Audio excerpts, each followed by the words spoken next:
Unang ilam kaliang persya ubadai ruha gajuk kapor kertong ke TMC na songsak bat tikri kelau Dr. Mukul Sangma hagasiba arja katayo ula Kynnoh eka Sorkar MDA bakratu na kajala shispa sa Klur Tyngka Jingthied Jaka ka bapras pa nyo ekar hamau padang Mawkhanu East Khasi Hills District.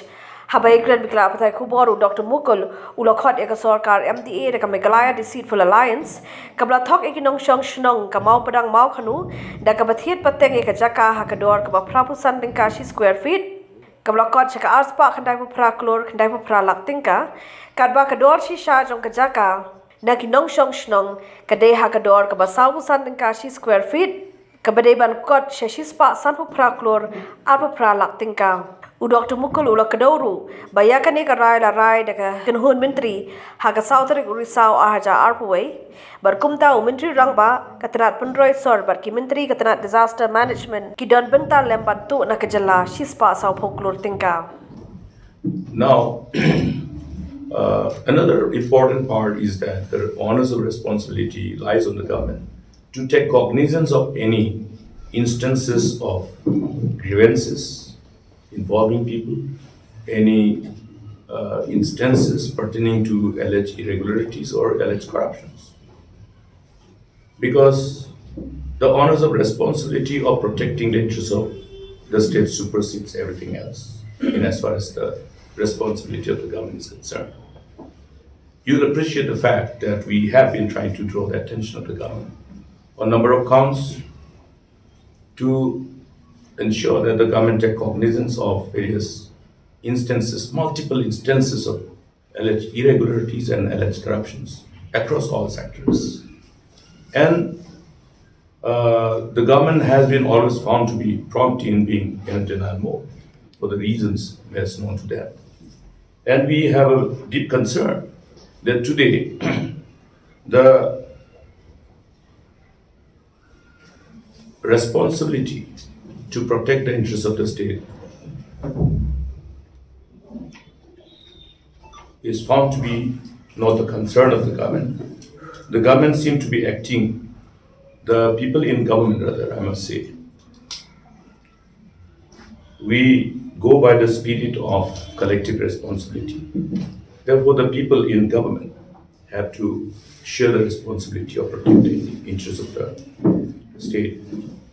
Now, it's very painful to see when the state is tainted with remarks which is contrary to the name and fame of this beautiful state.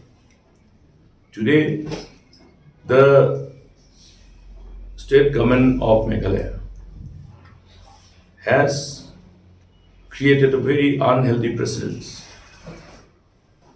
to generate the kind of perception that in the state of Meghalaya, corruption is the order of the day.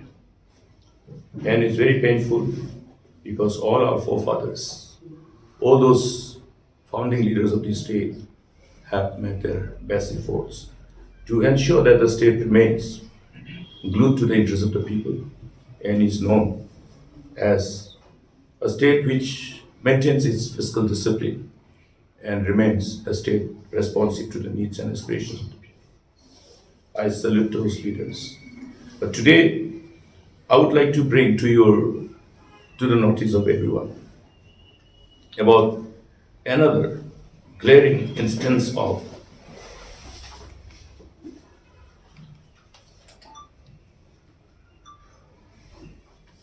this Meghalaya Democratic Alliance, which I will refer as Meghalaya Deceitful Alliance, for once again embarking upon their modus operandi of looting the state.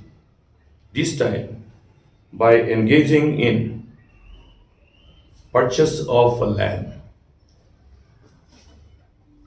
which comes to around 807 acres, and which were purchased from the residents of Mawkhanu village at the rate of 45 rupees per square feet, for which the government ultimately paid to the middleman a very highly inflated rate of rupees 85 per square feet.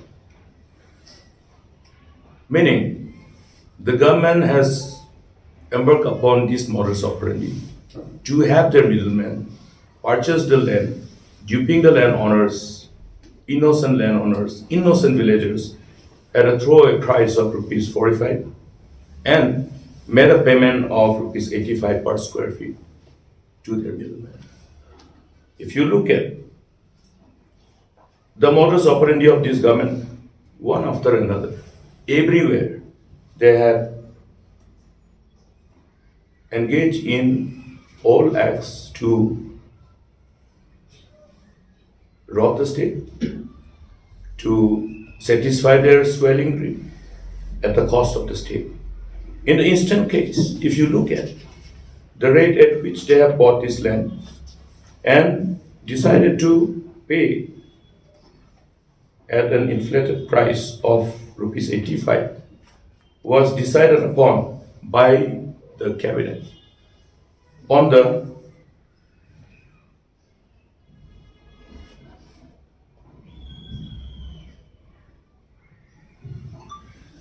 on the 4th of October 2021.